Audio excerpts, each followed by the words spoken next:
Comedian, columnist and actor Russell Brand doesn't need help from fictional characters to be offensive. He's quite capable of causing major upsets himself.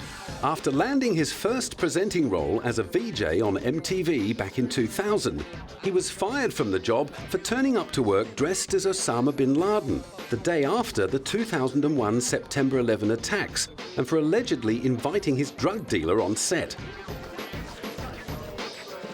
The self-confessed ex-junkie twerp went on to push more buttons by taking a challenging look at cultural taboos in the documentary Rebrand, co-written with his comedy partner Matt Morgan. He has since carved out a multi-tiered career that, along with presenting on TV and radio, includes writing a column for The Guardian, acting in movies and doing stand-up comedy. He has also developed a lucrative sideline in presenting award shows, much to the disgust of Bob Geldof, who famously swore at him at the 2006 NME Awards.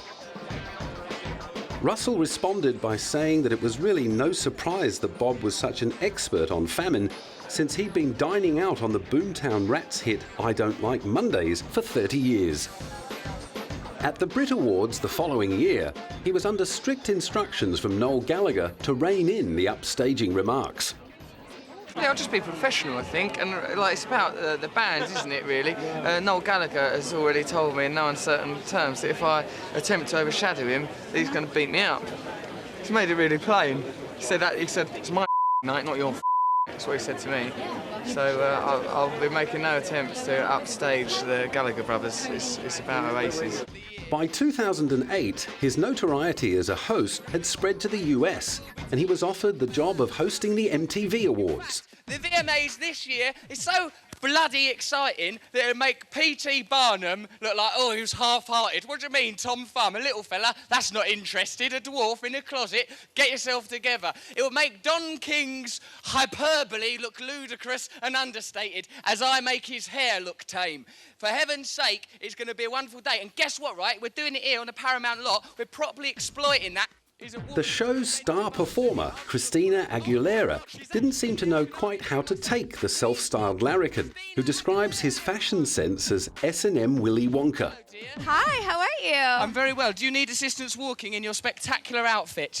Only by you, yes, for I'm sure. very I'll happy ask to for the help you. assistance. Thank you very much. Come into a shaded area, even though your beauty creates more light than the sun. Christina, it is an absolute honour. Is this the first time you've appeared in public since you did a baby?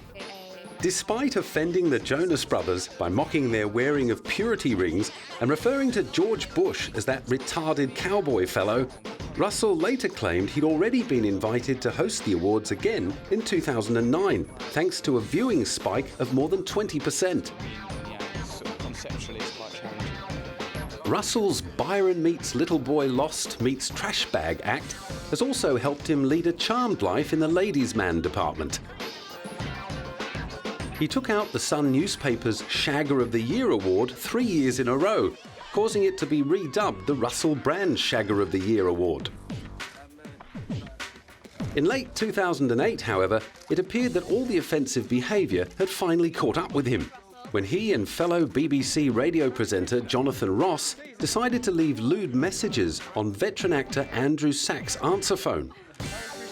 The messages alluded to an alleged sexual relationship between Russell and Andrew's granddaughter, Georgina Bailey, who goes by the name of Voluptua as part of a raunchy burlesque dance group. The prank calls were broadcast in October on Russell's national radio show, drawing more than 18,000 complaints, condemnation from the Prime Minister, and an investigation by Britain's media regulator. Poor Georgina was beside herself. Really upsetting, and I feel awful that my granddad has to go through this. He's 78 years old. Anything that might have happened between Russell and I should have been a private matter, and I'm just really distraught that it's been used to upset a harmless, lovely, kind old man like my granddad.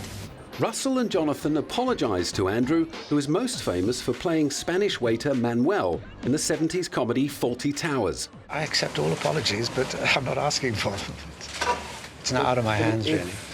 While Jonathan copped a 12-week suspension, Russell decided to fall on his sword and resign, giving him more time to focus on his burgeoning film career in the US.